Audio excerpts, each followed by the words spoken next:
Hi friends, എല്ലാവർക്കും പുതിയൊരു എപ്പിസോഡിലേക്ക് സ്വാഗതം. അർച്ചന ഇപ്പോൾ അവന്തിക അയച്ചു കൊടുത്ത ആ വീഡിയോസും ഫോട്ടോസും എല്ലാം സച്ചിയെ കാണിക്കുകയാണ്.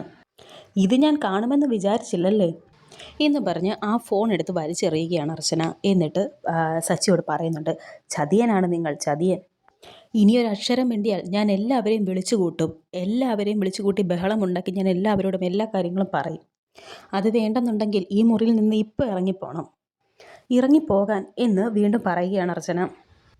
ഈ സമയത്ത് ലച്ചു വീണ്ടും സച്ചിയുടെ ഫോണിൽ വിളിച്ചുകൊണ്ടിരിക്കുകയാണ്.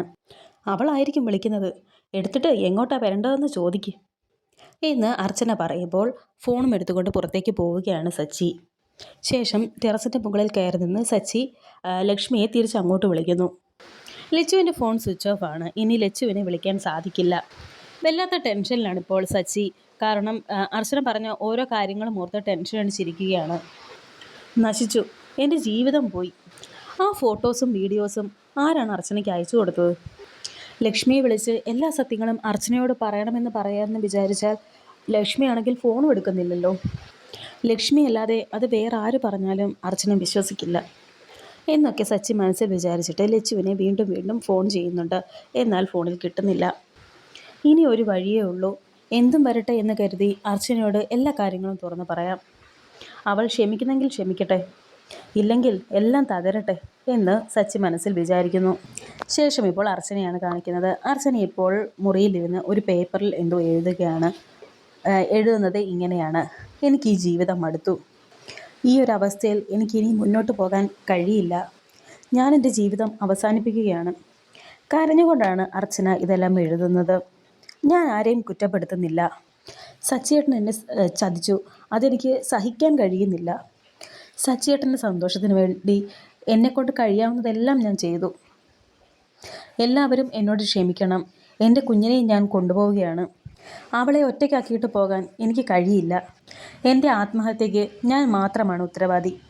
അതിൽ മറ്റാരെയും കുറ്റവാളികളാക്കാൻ എനിക്ക് കഴിയില്ല.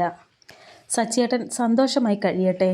എല്ലാവരോടും ഒരിക്കൽ കൂടി ഞാൻ മാപ്പ് ചോദിക്കുന്നു. ആത്മഹത്യ ഒന്നിനും ഒരു പരിഹാരമല്ലെന്ന് എനിക്കറിയാം. പക്ഷേ എനിക്ക് മുന്നിൽ ഇത് മാത്രമേ ഉള്ളൂ വഴി. ഇത്രയും എഴുതുന്ന സമയത്ത് കുഞ്ഞ് കരയുന്നുണ്ട്. പെട്ടെന്ന് ആ എഴുതിയ കത്ത് അവിടെ വെച്ചിട്ട് അർച്ചന കുഞ്ഞിനെ തൊട്ടിലാട്ടുന്നു. ഈ സമയത്ത് സച്ചി അവിടേക്ക് വരുന്നു. എന്നിട്ട് സച്ചി മനസ്സിൽ വിചാരിക്കുന്നുണ്ട്, ഇപ്പോഴെങ്കിലും അർച്ചനയോട് എല്ലാം തുറന്നു പറഞ്ഞില്ലെങ്കിൽ ജീവിതം കൈവിട്ടു പോകും. അങ്ങനെ വിചാരിച്ച് നിൽക്കുമ്പോഴാണ് സച്ചി അർച്ചന എഴുതിയ ആ ലെറ്റർ കാണുന്നത്. സച്ചി ആ ലെറ്റർ എടുത്ത് വായിച്ചു നോക്കുന്നു. ഇത് കണ്ട് വളരെ ദേഷ്യത്തോടെ സച്ചി അർച്ചനയോട് ചോദിക്കുന്നു, ആത്മഹത്യ ചെയ്യാൻ പോകുവാണല്ലേ? നന്നായി. സ്വന്തം ഭർത്താവിനെ മനസ്സിലാക്കാൻ കഴിയാത്ത നീയൊക്കെ ജീവിച്ചിരിക്കുന്നതിനേക്കാൾ നല്ലത് മരിക്കുന്നത് തന്നെ. ഇത്രയും കാലം ഞാൻ നിന്നെ സ്നേഹിച്ചതിന് എന്തെങ്കിലും വിലയുണ്ടോ? എവിടെയാണെന്ന് വെച്ചാൽ പോയി ചാക് എന്ന് സച്ചി പറയുന്നത് കേട്ട് അർച്ചന വളരെ ദേഷ്യത്തോടെ ചോദിക്കുന്നുണ്ട്, അത് ശരി, ഞാനും കുഞ്ഞും മരിച്ചാലും നിങ്ങൾക്കൊന്നുമില്ല. നിങ്ങൾക്ക് വലുത് അവളാണ് അല്ലേ? അതെ, അവൾ തന്നെയാണ് വലുത് എന്ന് സച്ചി പറയുന്നു. സത്യം എന്താണെന്നുള്ളത് ഞാൻ നിന്നോട് പറയാൻ ശ്രമിച്ചതാണ്, പക്ഷേ നീ സമ്മതിച്ചില്ല. ഇനി എനിക്കത് നിന്നോട് പറയാൻ മനസ്സില്ല എന്ന് സച്ചി. വേണ്ട, നിങ്ങൾ പറയുന്ന കള്ളത്തരം ഇനി എനിക്ക് കേൾക്കണമെന്നില്ല. സ്വന്തം മുറിയിൽ ഉറങ്ങാൻ പോകുവാണെന്ന് എന്നോട് കള്ളം പറഞ്ഞിട്ട് അവളുടെ മുറിയിൽ ഉറങ്ങിയ ആളാണ് നിങ്ങൾ. നിങ്ങളോട് ക്ഷമിക്കാൻ എനിക്ക് കഴിയില്ല എന്ന് അർച്ചന പറയുമ്പോൾ സച്ചി പറയുന്നു, എനിക്ക് നിന്നോട് ക്ഷമിക്കാനും കഴിയില്ല. സച്ചിയേട്ടൻ്റെ കൂടെയുള്ള ജീവിതം എനിക്ക് മടുത്തു എന്ന് അർച്ചന പറയുമ്പോൾ സച്ചി പറയുന്നു, എനിക്ക് മടുത്തു എന്ന്. ഇവരുടെ ഈ സംസാരം കേട്ട് സേതുമാധവൻ അവിടേക്ക് വരുന്നുണ്ട്. പുറകെ ബാക്കി വീട്ടിലുള്ള എല്ലാവരും വരുന്നു. ഇനി നിനക്ക് നിൻ്റെ ഇഷ്ടം പോലെ ചെയ്യാം. നീ പോയാലും എനിക്കൊരു ചുക്കുമില്ല എന്നൊക്കെ സച്ചി പറയുമ്പോൾ സേതുമാധവൻ അവിടെ വന്നിട്ട് ചോദിക്കുന്നു, സച്ചി എന്താ ഇവിടെ പ്രശ്നം എന്ന്. അപ്പോൾ സച്ചി പറയുന്നുണ്ട്, ഇവിടെ ഒരു പ്രശ്നവുമില്ല. മനുഷ്യനായാൽ കുറച്ചൊക്കെ മനസ്സിലാക്കണം.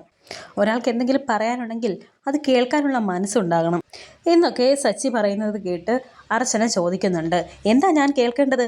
നിങ്ങൾ പറഞ്ഞ കള്ളക്കഥകളോ? ഇനിയും എന്നെ ഇങ്ങനെ പറ്റിക്കാമെന്ന് സച്ചിയേട്ടൻ കരുതണ്ട. എൻ്റെ തീരുമാനത്തിന് ഒരു മാറ്റവുമില്ലെന്ന് അർച്ചന ദേഷ്യത്തോടെ പറയുന്നു. ഇതെല്ലാം കേട്ട് എല്ലാവർക്കും എന്ത് ചെയ്യണമെന്നറിയാൻ നിൽക്കുകയാണ്. കാരണം എന്താണ് അവിടെ നടക്കുന്നതെന്ന് അവർക്ക് മനസ്സിലാകുന്നില്ല. വരാനിരിക്കുന്ന പുതിയ എപ്പിസോഡുകൾക്കായി വീണ്ടും കാണാം. Thank you for watching.